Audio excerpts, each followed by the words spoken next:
और जो ये बात कही है यूपीआई का जिक्र करते हुए, और ये बात सही है, यूपीआई में जस्ट एक बटन से जिस तरीके से पेमेंट होता है, ये एक समय में कुछ सालों पहले तक ही आश्चर्यचकित बात थी। और कैसे भारत ने इसको न सिर्फ भारत के अंदर, गांव के अंदर थड़ी जो ठेले होते हैं, थड़ी होती है, उनसे लेकर पूरी दुनिया इसको अडॉप्ट कर रही है। तो डिजिटल वर्ल्ड में इसको भारत ने अपनी अहमियत बताते हुए भारत ने कहा है कि अब ब्रिक्स के स्टार्टअप होंगे। आप ये इमेजिन कीजिए कि एक समय भारत एक इनोवेशन के साथ देश में ही स्टार्टअप्स लेकर आया था, युवाओं को लेकर, कि अगर पेरेंट्स से पैसे नहीं लेने, सरकार देगी, स्टार्टअप कीजिए, बिजनेस कीजिए। हर एक व्यक्ति अपने खुद के पैरों पर खड़ा होकर अपना बिजनेस कर सकेगा। क्योंकि जब हम इन प्लेटफॉर्म्स की बात करते हैं तो यहां पे कोई फ्रेंडशिप नहीं होती है।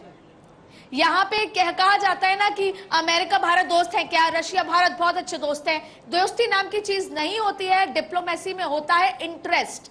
अगर आपका इंटरेस्ट कन्वर्ज कर रहा है तो आप दोस्त हैं, वरना आप दोस्त नहीं हैं। और अब शायद चाइना का इंटरेस्ट कन्वर्ज कर रहा है, वो क्यों कर रहा है बात करेंगे। लेकिन फिलहाल प्रधानमंत्री नरेंद्र मोदी ने ये स्टार्टअप शुरू होने की बात, आतंकवाद की बात, और यहां पे कुछ दिनों पहले ही चाइना को पाकिस्तान में भी ये कहा था कि आप हमारे जो अपनी विस्तारवादी सोच से आप हर्ट कर रहे हैं हमारी संप्रभुता पर, आप ऐसे ब्रीच नहीं कर सकते हैं, तब भी कहा था। और यहां एक बार फिर ये टेररिज्म को लेकर, क्योंकि सही मायने में युद्ध से पूरी दुनिया त्रस्त है, टेररिज्म से पूरी दुनिया त्रस्त है।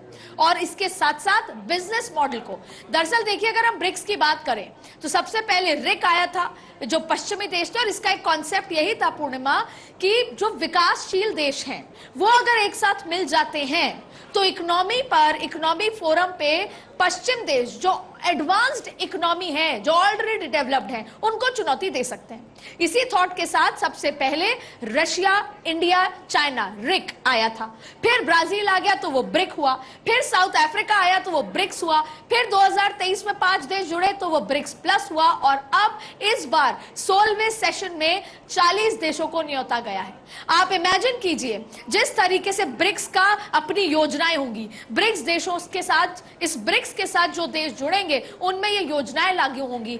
आप इमेजिन कीजिए, अभी तो ये आंकड़े बहुत छोटे हैं अगर हम G7 के लिहाज से, लेकिन जो आज प्रधानमंत्री ने कहा या जो अब इस प्लेनरी सेशन में पूरा डिस्कस होगा, अगर उसका 30% धरातल पे लागू हो गया, इंडिया चाइना की वार्ता सक्सेसफुल हुई, तो आप सोचिए जो सबसे बड़ा सवाल था ब्रिक्स की एकजुटता पर, आज वो खत्म हो जाएगा क्योंकि G7 एकजुट है।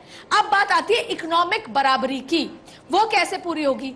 ब्रिक्स में 2 सबसे बड़े ऐसे देश हैं जिनकी आबादी सबसे ज्यादा है, China, Bharat. Business point of view से आज चाइना घुटने पे बिजनेस की वजह से आया है, $100 अरब का घाटा। और सबसे अच्छी बात है कि